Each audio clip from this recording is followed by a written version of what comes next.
নিয়ে আসছেন জনাব তারেক রহমান।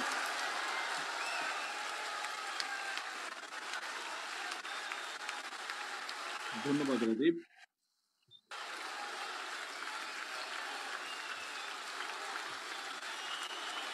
বসতে হবে সবাইকে, বসতে হবে সবাইকে। বিসমিল্লাহির রহমানির রহিম। বাংলাদেশ জাতীয়তাবাদী স্বেচ্ছাসেবক দলের ৪৫তম প্রতিষ্ঠা বার্ষিকী উপলক্ষে আয়োজিত আজকের এই আলোচনা সভার সম্মানিত সভাপতি জনাব এস.এম. জিলানী, অনুষ্ঠানের মঞ্চে উপস্থিত বাংলাদেশ জাতীয়তাবাদী দল বিএনপি জাতীয় স্থায়ী কমিটির সম্মানিত সদস্যবৃন্দ, উপস্থিত বিএনপির কেন্দ্রীয় এবং অঙ্গ ও সহযোগী সংগঠনের বিভিন্ন পর্যায়ের নেতৃবৃন্দ, উপস্থিত গণ অভ্যুত্থানের শহীদ পরিবারের সম্মানিত সদস্যগণ এবং সমাবেশে অংশগ্রহণকারী স্বেচ্ছাসেবক দলের প্রিয় সহকর্মীবৃন্দ, আসসালামু আলাইকুম।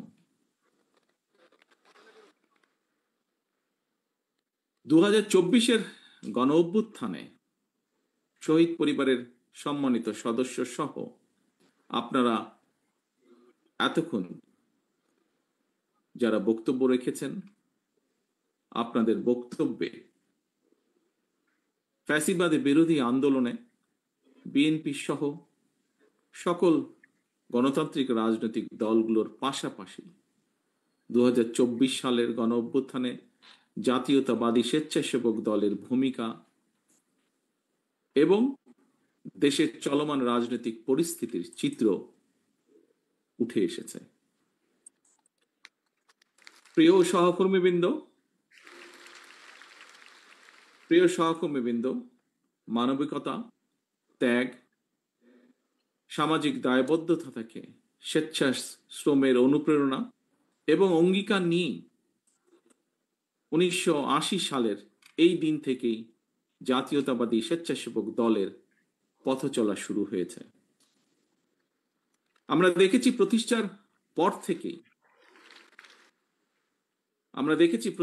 পর থেকেই বিভিন্ন সময় বিভিন্ন পরিস্থিতিতে স্বেচ্ছাশ্রমের ভিত্তিতে, সেটি পরিষ্কার পরিচ্ছন্নতা অভিযানই হোক, সেটি প্রাকৃতিক দুর্যোগে মানুষের পাশে দাঁড়ানোই হোক, সেটি কোভিডের সময় বিপন্ন মানুষের দিকে সাহায্যের হাত বাড়ানোই হোক, বিভিন্ন সামাজিক কর্মসূচি স্বেচ্ছাসেবক দল পালন করেছে, পালন করে চলছে। শুধু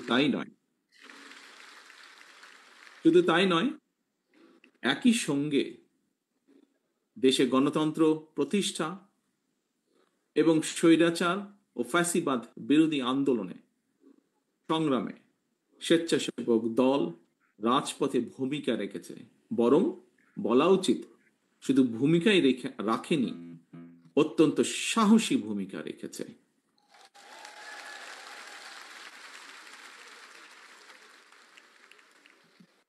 শুধুমাত্র 2024-এর গণ অভ্যুত্থানেই স্বেচ্ছাসেবক দলের 24 জন সহকর্মীকে আমরা হারিয়েছি। 24 জন সহকর্মী শহীদ হয়েছেন, আহত হয়েছেন আরো বহু।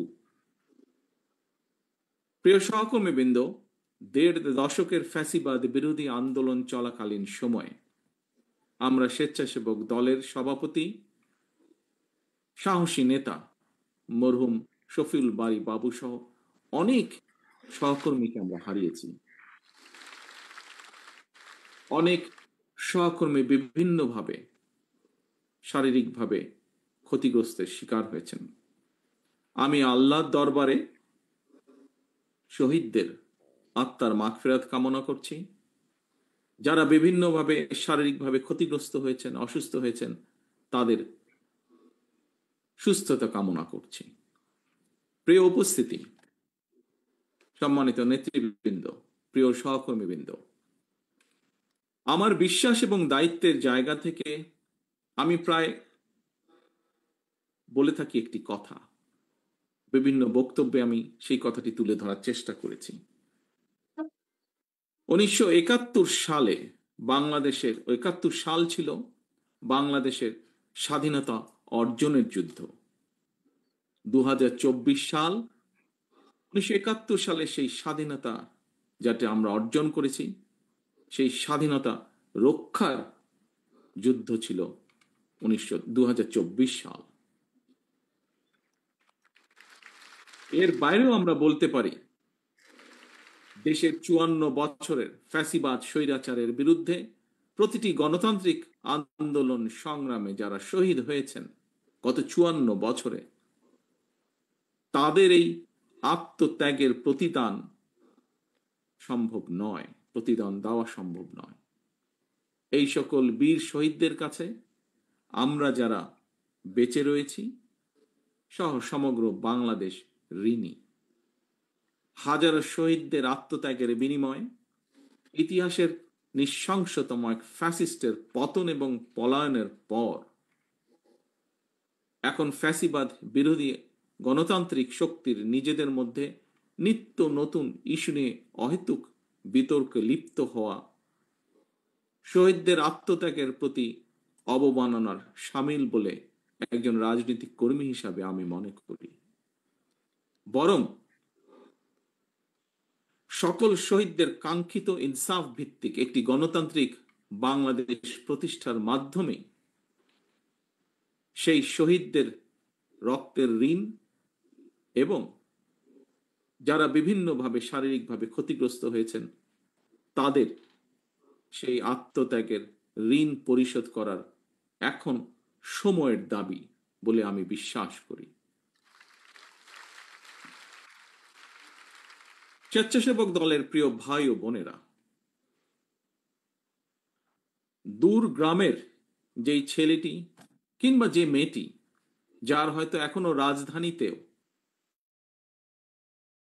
আসার প্রয়োজন পড়েনি বা আসেনি, কিংবা আমরা শহর অথবা গ্রাম যারা যেখানেই বসবাস করি না কেন, তথ্য প্রযুক্তির অবাধ প্রবাহের কারণে সমগ্র বিশ্ব এখন, যেমন আজকে আমি আপনাদের সামনে এখানে উপস্থিত আছি তথ্য প্রযুক্তির কারণে, সমগ্র বিশ্ব এখন সবার হাতের মুঠোয়।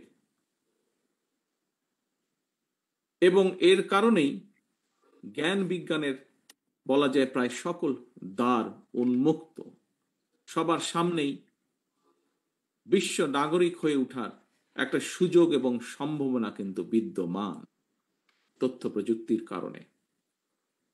আমি মনে করি আমাদের জনগণের সামনে, বিশেষ করে আমাদের তরুণ সমাজের সামনে, আমাদের তারুণ্যের সামনে সাফল্য এবং সম্ভাবনার পথ সুগম, এবং এই পথটিকে আরো সুগম করে দেওয়াটাই হচ্ছে একজন রাজনৈতিক কর্মী হিসাবে এই মুহূর্তে আমার এবং আপনার এবং আমাদের সকলের প্রধান কর্তব্য। প্রিয় সহকর্মীবৃন্দ, প্রতিটি মা, প্রতিটি বাবা তার সন্তান স্বজনের জন্য একটি নিশ্চিন্ত নিরাপদ ভবিষ্যৎ দেখতে চান, রেখে যেতে চান। প্রতিটি বাবা বা মায়ের চাওয়া পাওয়া কিংবা প্রত্যাশা পূরণের লক্ষ্য নিয়েই আমাদের প্রিয় দল বাংলাদেশ জাতীয়তাবাদী দল আগামী দিনের সকল রাজনৈতিক পরিকল্পনা এবং কর্মসূচি গ্রহণ করছি বা পরিকল্পনা সাজাচ্ছি আমরা।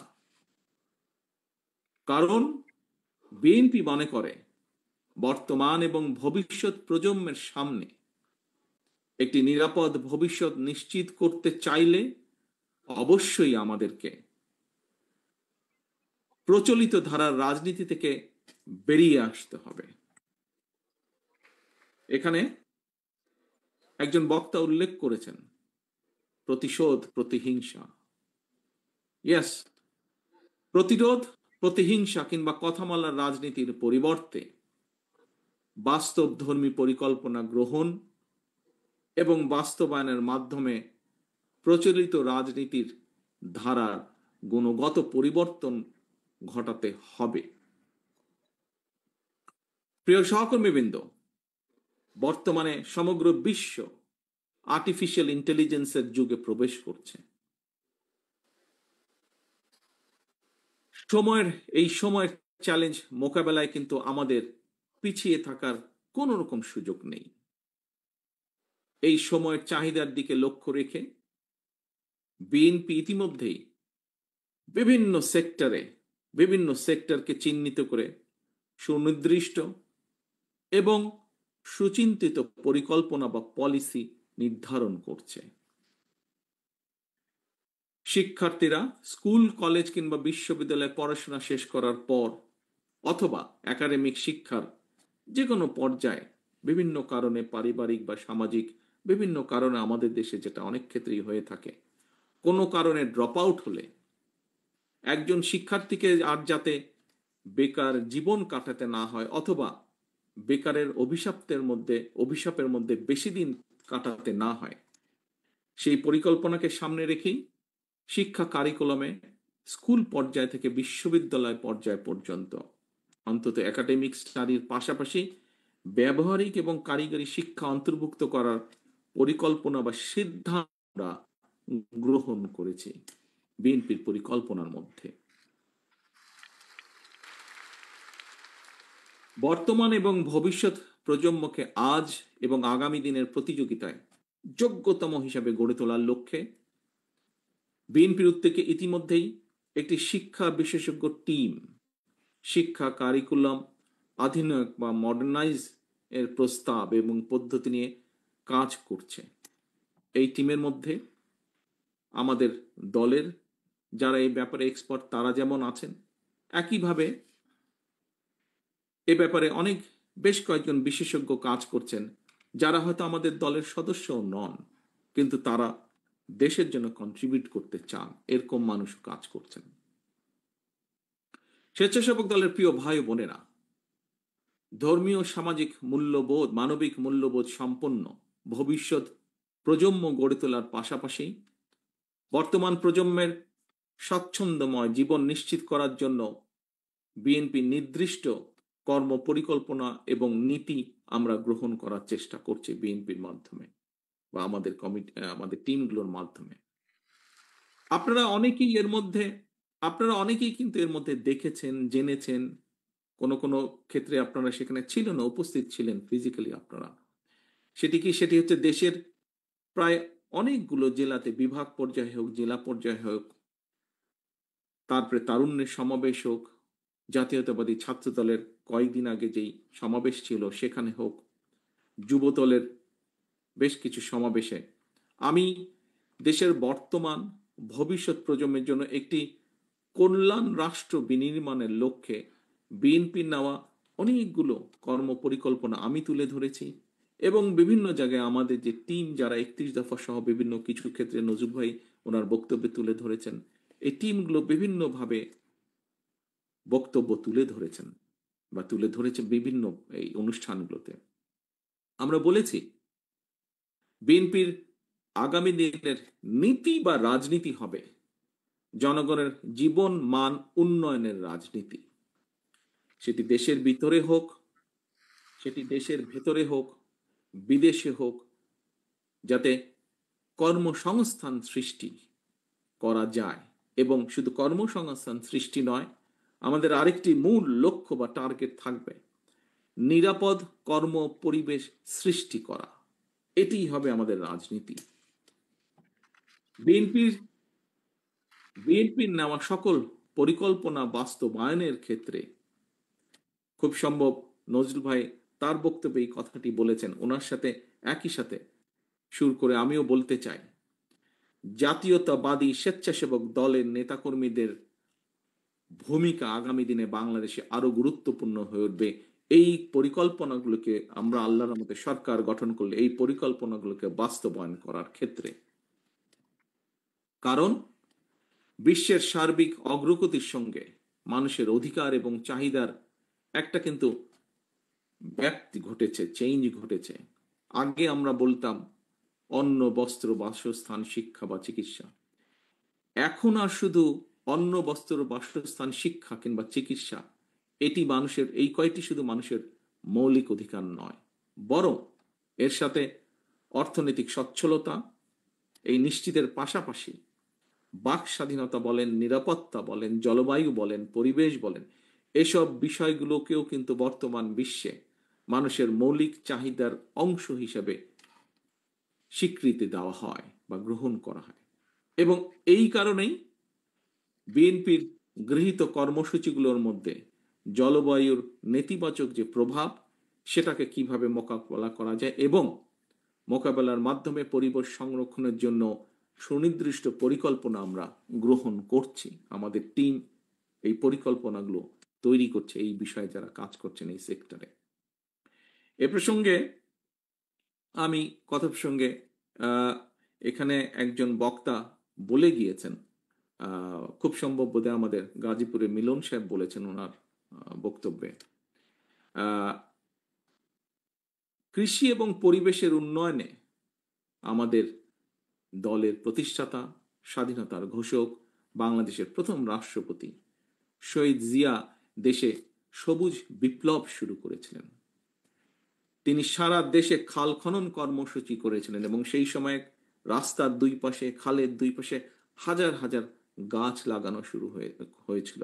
শুধু তাই নয়, দেশনেত্রী খালেদা জিয়ার সরকারের সময়ও কিন্তু আমরা দেখেছি সেই সময় উপজেলা পর্যায়ে কিভাবে বৃক্ষ মেলা হয়েছিল এবং আমরা দেখেছি গ্রামের মানুষ কিভাবে সেই বৃক্ষ মেলা থেকে গাছের চারাগুলো কিনে নিয়ে যেতেন, কিনতেন এবং তাদের বাড়ির আঙিনা হোক, বিভিন্ন জায়গায় হোক, বৃক্ষ রোপণ করতেন, এই বৃক্ষ চারাগুলো রোপণ করতেন। এই সব কর্মসূচি, হাজার হাজার যে গাছ লাগানো হয়েছিল, এই সব কর্মসূচিতে সেই সময় অনেক নাগরিক স্বেচ্ছাশ্রমের ভিত্তিতে অংশগ্রহণ করেছিলেন।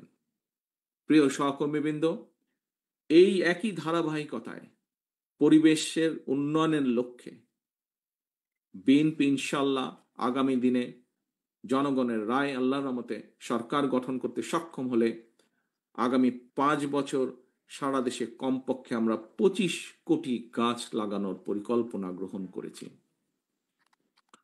শুধু তাই নয়, দেশকে বন্যা বলেন, খরা বলেন, এসবের থেকে রক্ষার পাশাপাশি কৃষকদের সেচ সুবিধার জন্য, মানুষের পানির সুবিধার জন্য, পানির সুবিধা নিশ্চিত করার জন্য আমরা ইনশাল্লাহ পুনরায় খাল খনন কর্মসূচি, খাল কাটা বা খাল খনন বলুন, এই কর্মসূচি আমরা চালু করব, সিদ্ধান্ত নিয়েছি আমরা। এর কাজ এরই মধ্যে পরিকল্পনাগুলো গ্রহণ করা হচ্ছে। প্রিয় সহকর্মীবৃন্দ, বিএনপির নেওয়া এই সকল কর্মসূচি বাস্তবায়ন, বিশেষ করে পরিবেশ সংরক্ষণের ক্ষেত্রে আমি মনে করি স্বেচ্ছাসেবক দল সারা দেশে স্বেচ্ছাশ্রমের মাধ্যমে ব্যাপক ভূমিকা রাখতে সক্ষম। আজকে আপনাদের প্রতিষ্ঠা বার্ষিকী উপলক্ষে যেমন আপনারা কর্মসূচি গ্রহণ করেছেন, উপজেলা পর্যায়ে যে হাসপাতালগুলোকে পরিষ্কার পরিচ্ছন্ন করার যে কর্মসূচি যে আপনারা গ্রহণ করছেন, এইভাবে ঠিক আমাদের এই কর্মসূচিগুলো ইনশাল্লাহ যখন আমরা কাজে হাত দিব, বাস্তবায়ন করব, সেই সময় স্বেচ্ছাসেবক দলের আমার প্রিয় সহকর্মীরা সারা দেশে যে ছড়িয়ে ছিটিয়ে আছেন, আপনারা বিপুল ভূমিকা এখানে রাখতে পারেন।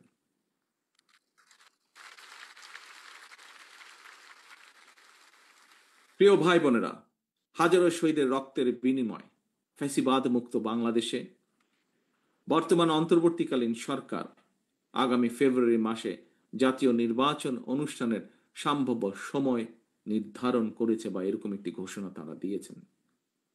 এই নির্বাচনের মাধ্যমে দেশের জনগণ দীর্ঘ 1.5 দশকেরও প্রায় বেশি সময় পর আমরা বিশ্বাস করি, আমরা প্রত্যাশা রাখি, আশা করি আমরা নির্ভয়ে নিরাপদে নিজেদের ভোট দিয়ে নিজেদের পছন্দের প্রার্থীকে, নিজেদের পছন্দের এজেন্ডাকে বাস্তবায়ন করে জনপ্রতিনিধিদের মাধ্যমে বাস্তবায়ন করার, নিজেদের ম্যানিফেস্টোকে বাস্তবায়ন করার সুযোগ পাবেন দেশের জনগণ।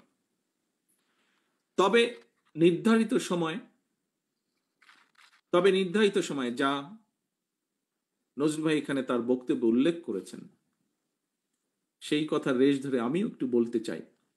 তবে নির্ধারিত সময় নির্বাচন অনুষ্ঠান নিয়ে ফ্যাসিবাদ বিরোধী আন্দোলনে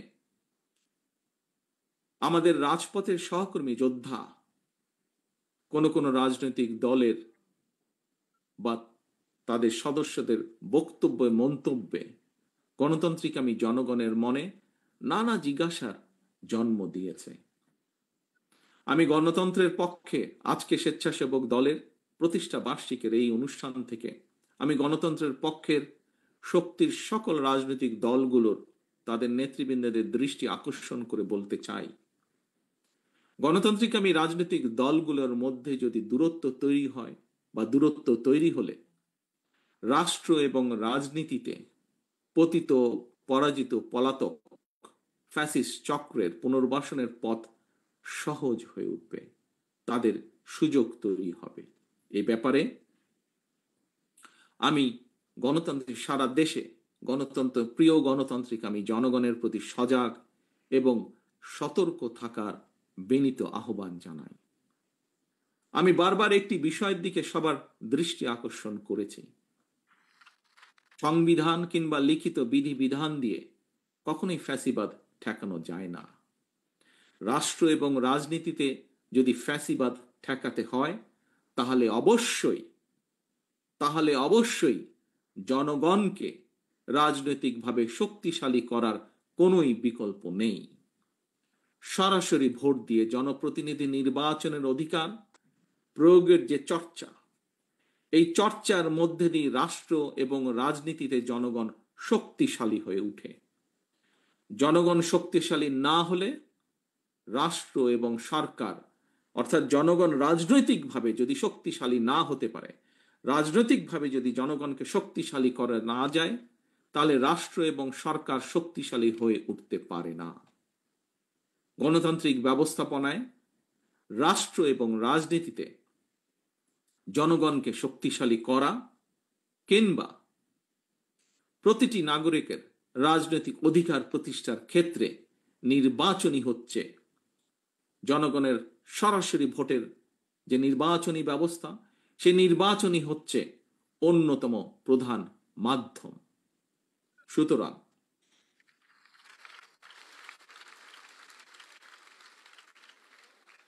সুতরাং নানা রকম উপায় বা শর্ত আরোপ করে জনগণের রাজনৈতিক অধিকার প্রতিষ্ঠার পথে যদি বাধা সৃষ্টি হয়, তাহলে অবশ্যই গণতন্ত্রের উত্তরণের পথ সংকটে পড়বে। প্রিয় সহকর্মীবৃন্দ, প্রিয় সকল রাজনৈতিক দলের সহকর্মীবৃন্দ, আন্দোলনের সহকর্মীবৃন্দ, আমাদের মনে রাখা দরকার, মনে করা প্রয়োজন, স্বৈরাচারী শাসনের সময় আমরা কেউই, প্রত্যেকটি গণতান্ত্রিক রাজনৈতিক কর্মী, প্রত্যেকটি বিরোধী দলীয় কর্মী কেউ নিরাপদে ছিল না, কারো পরিবার নিরাপদে ছিল না। যদি গণতন্ত্রের উত্তরণের পথ সংকটে পড়ে, রাষ্ট্র এবং রাজনীতিতে জনগণ নিজেদের অধিকার করতে না পারে, তাহলে সামগ্রিকভাবে সকলকে, সমগ্র রাষ্ট্র দেশকে সমস্যায় পড়তে হবে।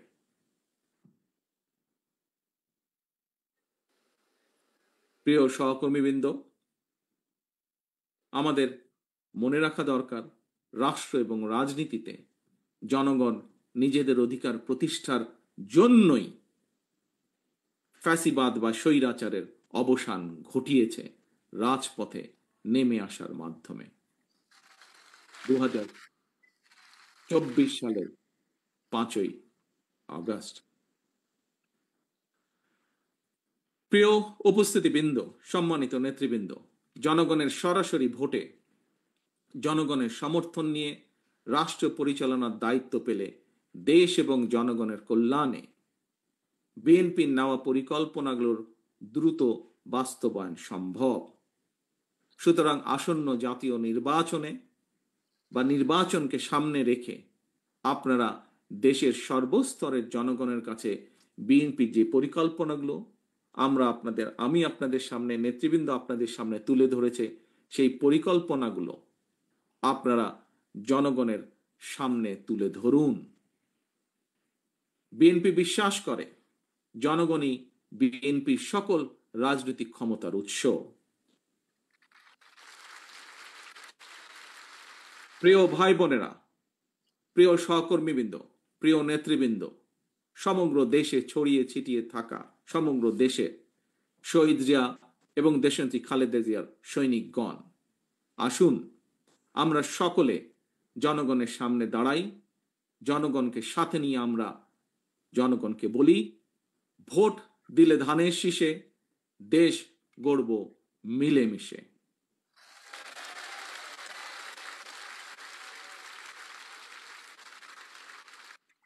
স্বেচ্ছাসেবক দলের প্রিয় ভাই ও বোনেরা, সারা দেশের প্রতিটি ইউনিয়নে স্বেচ্ছাসেবক দলের অসংখ্য নেতাকর্মী সমর্থক রয়েছেন।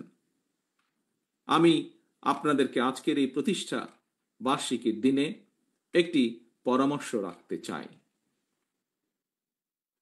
স্বেচ্ছাসনের ভিত্তিতে আজ আপনারা সারা দেশের উপজেলা পর্যায়ে যে হাসপাতালগুলোতে যে অভিযানটি আপনারা করছেন, যে কাজটি আপনারা করছেন, স্বেচ্ছাশ্রমের ভিত্তিতে আপনারা পরিবেশ রক্ষায় পরিচ্ছন্নতা অভিযান কার্যক্রমের জন্য সারা দেশে ইউনিয়ন ভিত্তিক একটি কর্ম পরিকল্পনা তৈরি করা যায় কিনা বিষয়টি বিবেচনা করে দেখবেন।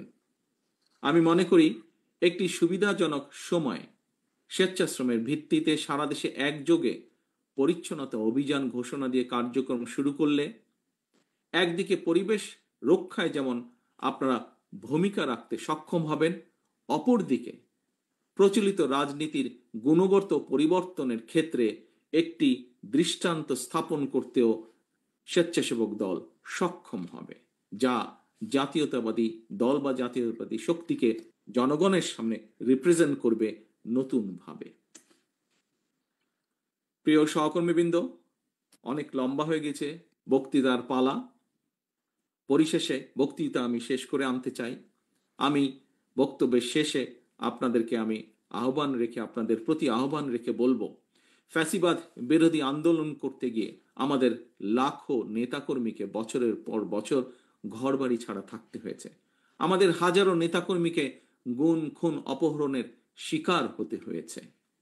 ফ্যাসিবাদ শাসনের অবসান বা স্বৈরাচার পলায়নের পরও আজও ফ্যাসিবাদ আমলের দায়ের করা মিথ্যা এবং রাজনৈতিক উদ্দেশ্য প্রণীত মামলায় এখনো আমাদের হাজার হাজার নেতাকর্মীকে আদালতের বা হাজিরা দিতে হচ্ছে। গতকালকে আমাদের কৃষক দলের সেক্রেটারি বাবুলকে জেলে যেতে হয়েছে এরকম একটি মিথ্যা মামলার কারণে। সুতরাং স্বাধীনতার ঘোষকের আদর্শের সৈনিক হিসাবে, mother of democracy Begum Khaleda জিয়ার একজন কর্মী হিসাবে, জাতীয়তাবাদী আদর্শের একজন অনুসারী হিসাবে আপনাদের প্রতি আমার আহ্বান, যা এরই ভিতরে আমাদের স্থায়ী কমিটির সদস্যরাও আপনাদের সামনে বলেছেন, অন্য বক্তারাও বলেছেন, এমন কোনো কাজ থেকে আপনারা বিরত থাকবেন যা জনমনে বিরূপ ধারণা তৈরি করতে পারে। মনে রাখবেন, জনশক্তি, প্রিয় সহকর্মীবৃন্দ, মনে রাখবেন, জনশক্তি জনবল, বিএনপির মনোবল। জনগণের কি বলেছি? জনশক্তি জনবল, বিএনপির মনোবল। জনগণের ভালোবাসায় থাকুন, জনগণকে ভালোবাসায় রাখুন। পরিশেষে প্রতিষ্ঠা বার্ষিকী উপলক্ষে জাতীয়তাবাদী স্বেচ্ছাসেবক দলের নেওয়া সকল কর্মসূচির সাফল্য কামনা করছি। একই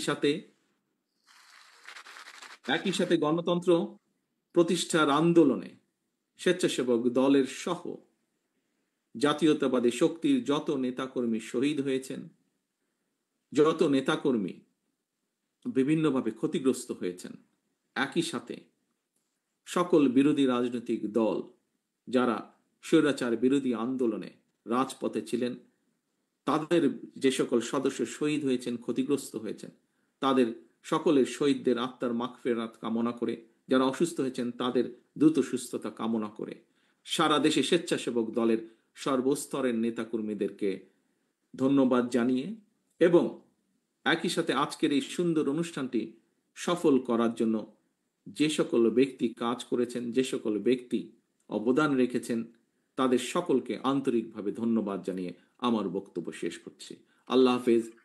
বাংলাদেশ জিন্দাবাদ। বাংলাদেশ জাতীয়তাবাদী দল জিন্দাবাদ। আসসালামু আলাইকুম।